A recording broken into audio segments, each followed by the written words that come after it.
dia, meus amores! Na aula de hoje, nós vamos falar sobre as matrizes europeias, portuguesas e a sua influência no que conhecemos no Brasil como período barroco.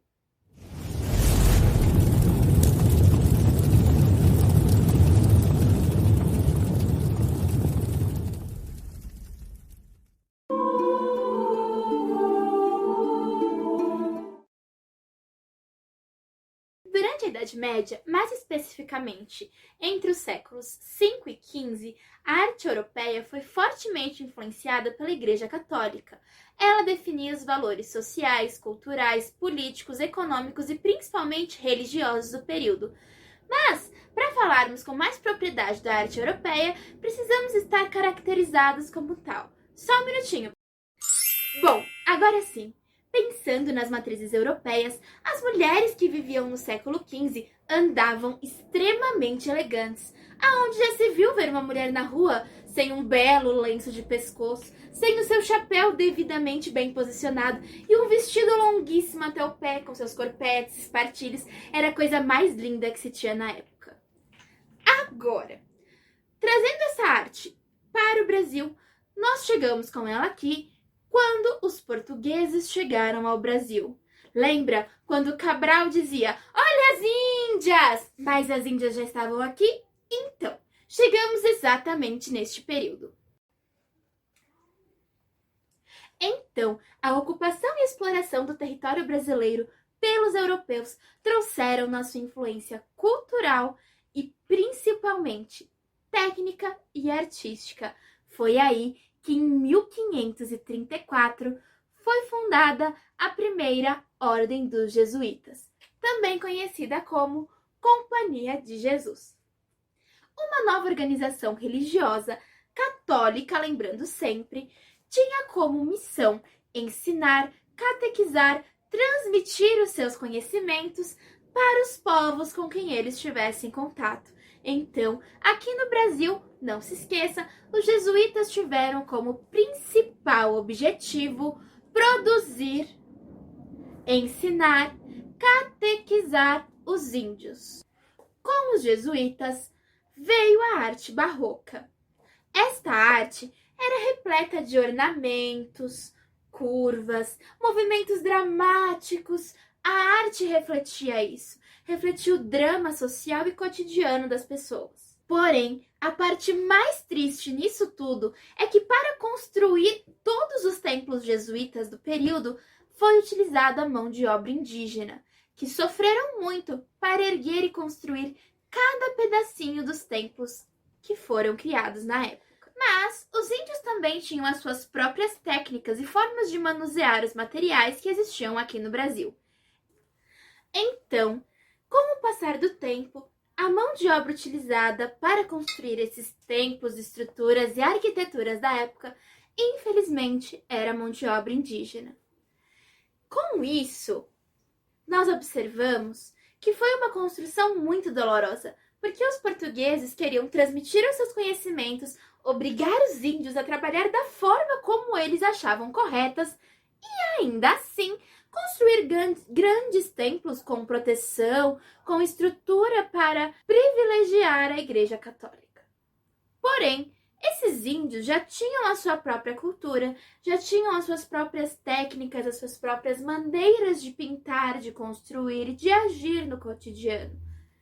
E a mistura entre a arte europeia e as técnicas indígenas recebeu o nome de barroco mestiço.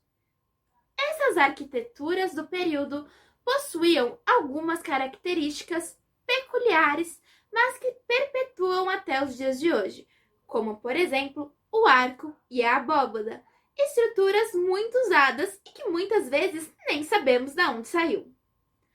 Outros itens que são muito necessários e importantes de ser lembrados na arquitetura do período eram. Vamos observar agora esta imagem. Nós temos aqui um frontão triangular, o friso, a aleta, a cornija, a balaústra, as pilastras, o arco de volta perfeita e a abóbada de berço. Bom, Mas agora que nós já conhecemos um pouco sobre a estrutura do período barroco, vamos falar sobre os grandes artistas. O principal nome do período barroco, o que mais me encanta, o meu crush. Possui uma história muito triste, mas eu vou contar ela para vocês. Para vocês terem uma ideia, a primeira versão de sua biografia só foi escrita 40 anos depois de sua morte. Isso acontecia com quase todos os artistas do período. Era muito raro você conhecer alguém que fizesse arte, ficasse famoso e logo fosse falado sobre eles. A fama vinha só depois de morrer. Um pouco injusto, né? Mas vamos lá.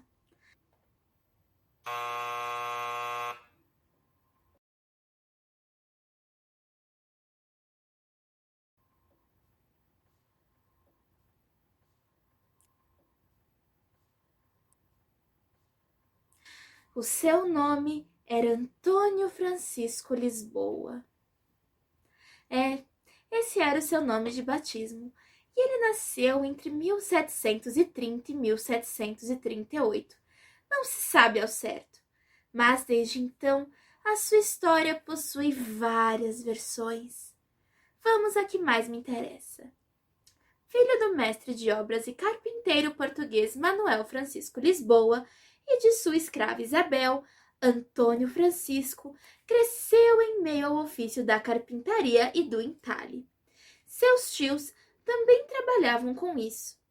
Naquela época, não existia escola de arte no Brasil. Os artistas aprendiam arte em oficinas, e é por isso que seu pai é considerado seu professor. Com ele aprendeu marcenaria e técnicas de desenho, incluindo riscos para a construção, denominados hoje por projetos arquitetônicos. Porém, assim como hoje, o tal do bullying também afetou ele naquela época. Ele sofreu uma doença muito grave e até hoje não se sabe o nome dela. E aí ela comprometeu seus braços, pernas, mãos e pés. E então todo mundo começou a chamá-lo de Aleijadinho. Pois é, as pessoas são cruéis, né? Mas vamos voltar ao que interessa. Aleijadinho é o autor de projetos arquitetônicos, entalhes e esculturas em madeiras e pedra-sabão, materiais abundantes na região em que viveu. Sua arte é definida como barroca. Entretanto, entregam os ornamentos de sua arquitetura as formas de conchas e amplos espaços de uma sacô, que, entre outras, são características do rococó, estilo artístico derivado do barroco. E essa foi a história do Aleijadinho.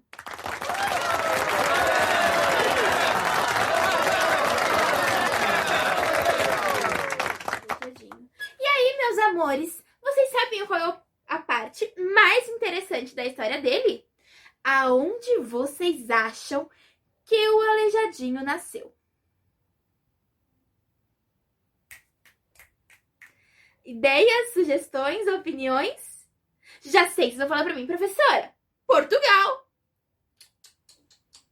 Professora, não é Portugal? O cara era muito bom. Ele era, da hora naquilo que ele fazia. Então, ele veio dos Estados Unidos. Menos, meu amor. Aleijadinho, ou melhor, Antônio Francisco Lisboa, morava aqui no Brasil. Ele nasceu em Ouro Preto, Minas Gerais. Vocês viram só? E aí eu falo, como vocês não perceberam isso antes? Gente, quem mais além do brasileiro para chamar o cara de Aleijadinho? Aqui no Brasil, antes de conhecer a pessoa, você conhece o apelido dela. Antes de você falar, ô Marina, vem aqui, você vai falar, ô sua linda, ô bombom, ô biscoitinho, ô boneca, vem aqui por favor. Depois você pensa em aprender o nome da pessoa, não é mesmo?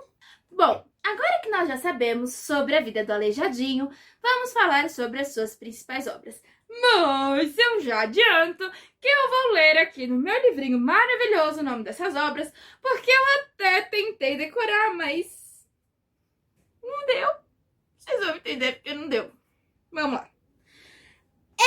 obra aqui são os 12 profetas: Amós, Abdias, Jonas, Baruque, Isaías, Daniel, Jeremias, Oséias, Ezequiel, Joel, Abacuque e Naum. Aleijadinho, Pedra-Sabão, várias dimensões. Congonhas, Minas Gerais, 1794 a 1804. Esta aqui é a fachada da igreja de São Francisco de Assis. Risco e entalhe de Aleijadinho, Ouro Preto, Minas Gerais, 1765 a 1810. Esta aqui é a Nossa Senhora das Dores. Aleijadinho a fez em madeira policromada. Suas dimensões são de 83 por 48 por 34 centímetros. Ela está atualmente no Museu de Arte Sacra de São Paulo e data do século XVIII. Esta aqui é do profeta Abacuque. Aleijadinho a fez em pedra-sabão, lá em Congonhas, Minas Gerais, de 1794 a 1804. E esta aqui é o profeta Jonas. Aleijadinho também a fez em pedra-sabão, lá em Congonhas, Minas Gerais, no mesmo período da outra obra, de 1794 a 1804. Mas Aleijadinho não é o único artista do período que merece ser lembrado, embora ele seja, perfeito. Bom, vamos pensar nos demais artistas do período. Temos esta obra chamada Santa Maria Madalena, de Francisco Xavier de Brito, Portugal, sem data definida. Ela é de madeira policromada e dourada. Suas dimensões são de 59 por 43 por 40 centímetros. Hoje ela se encontra no Museu de Arte Sacra de São Paulo e é datada do século XVIII. Agora nós podemos ver São Bento, feito por Manuel da Silva Morim. Ela é feita em madeira policromada e dourada. Suas dimensões são de 56 por 30 por 20 centímetros. Hoje ela se encontra também no Museu de Arte Sacra de São Paulo e é datada de 1842. Agora nós podemos ver a linda Nossa Senhora dos Prazeres. Foi feita por Frei Agostinho de Jesus, no Rio de Janeiro. Ela é um barro cozido policromado. Suas dimensões 50 por 20 por 25 centímetros. Também está no Museu de Arte Sacra de São Paulo e é datada do século XVII. Agora com vocês, Santo Amaro, feito por Frei Agostinho da Piedade, em Portugal. Também é de barro cozido policromado. Possui dimensões de 84,7 por 33 por 27 centímetros. Museu de Arte Sacra de São Paulo, século XVII. E por último, nós deparamos com a lindíssima obra de Santa Cecília, feita pelo mestre de Sabará, em Minas Gerais. Ela é feita de madeira policromada e dourada. Encontra-se na paróquia de Nossa Senhora da Conceição de Sabará, em Minas Gerais, e é datada do século XVIII.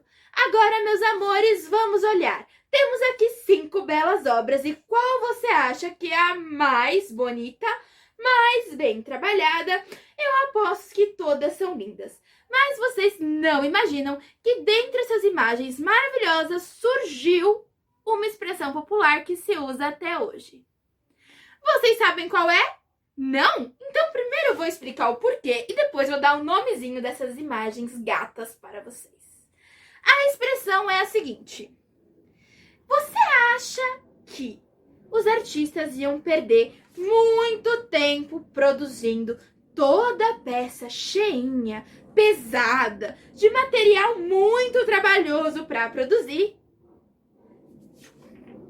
Não, é claro que não. Então agora eu digo para vocês.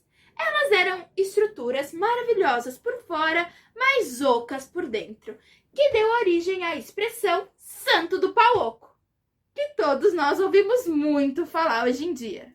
Agora vamos observar as artes dentro da igreja. Amém. Bom, pessoal, agora nós vamos entrar num ambiente religioso para analisar como são as igrejas por dentro. Bom, pessoal, adentrando nas igrejas, podemos observar diversas características que surgiram especificamente para esses ambientes. Quando nós entramos numa igreja, olhamos para o teto dela, nós observamos desenhos, obras, artes maravilhosas, muito bem pintadas, muito bem desenhadas, com estruturas, contornos, sombreamentos muito bem definidos. E aí vocês sabem o que acontece? Neste período existia uma mania, sabe mania, gente? Aquela mania que a gente tem que não se perde? Então, nessa época a mania era horror ao espaço vazio. Então, cada buraquinho que eles encontrassem lá no bonito do teto da igreja, eles iam colocar ou uma nuvem, ou um anjinho, ou alguma figura que preenchesse todo o teto para que não sobrasse um espaço vazio. Ou se o mínimo espacinho miudinho que tivesse lá fosse para colocar a textura para definir o céu.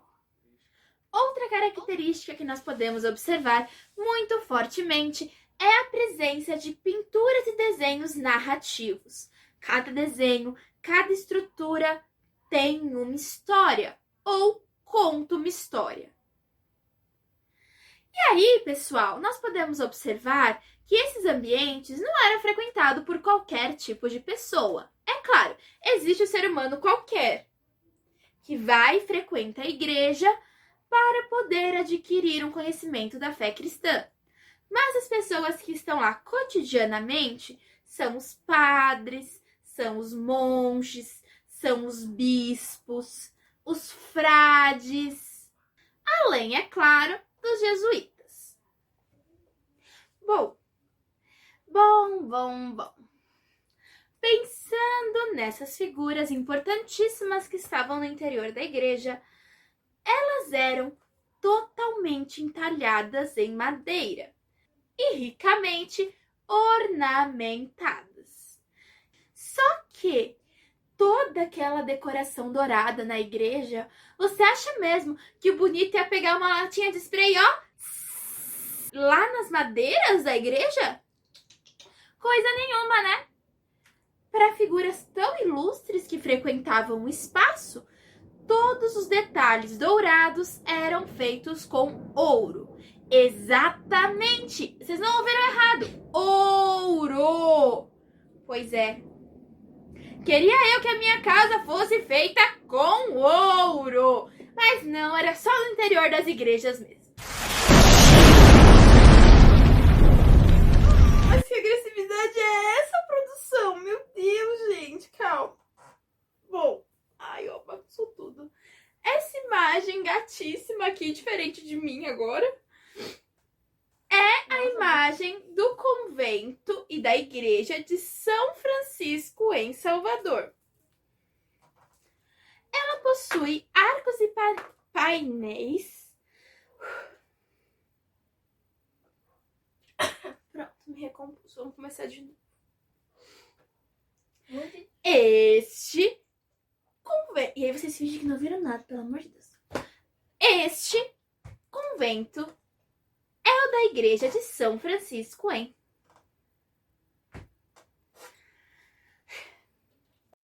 Vamos começar de novo. Respira. Vamos. Este é o convento da igreja de São Francisco, em Salvador, Bahia. Ele possui arcos e painéis de azulejo com imagens pintadas por Bartolomeu Antunes de Jesus, que tem como referência o barroco romano e as gravuras de Otto van Veen. A técnica portuguesa com revestimento tradicional feitos com azulejo hoje é conhecida como azulejaria, que consiste em pequenos pedacinhos de cerâmica para construir a imagem da forma como nós gostaríamos. Uma técnica que nós podemos fazer com papéis que se assemelha à azulejaria seria um mosaico, onde nós reunimos pequenos pedacinhos de papel para construir o desenho da forma como gostaríamos. E é isso, meus amores! Nossa aula vai ficando por aqui e não perca o próximo vídeo onde teremos mais conhecimento sobre a arte no Brasil. Um beijinho e até a próxima!